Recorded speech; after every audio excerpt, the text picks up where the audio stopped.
आज मुंबई देवगिरी शासकीय निवासस्थानी आमचे नेते राष्ट्रवादी पक्षाचे राष्ट्रीय अध्यक्ष तथा उपमुख्यमंत्री महाराष्ट्र राज्य माननीय अजितदादा पवार यांची देवगिरी या निवासस्थानी भेट घेऊन विकास कामावर सकारात्मक चर्चा करण्यात आली।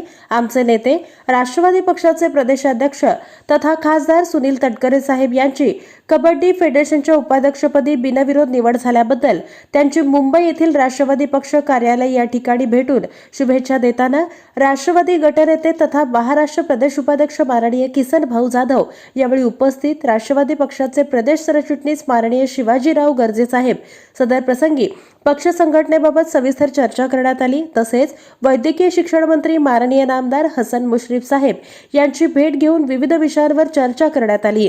यावेळी उपस्थित लखन जाधव, माऊली जरग, माणिक कांबळे आदी उपस्थित होते। Like, subscribe, click on the bell.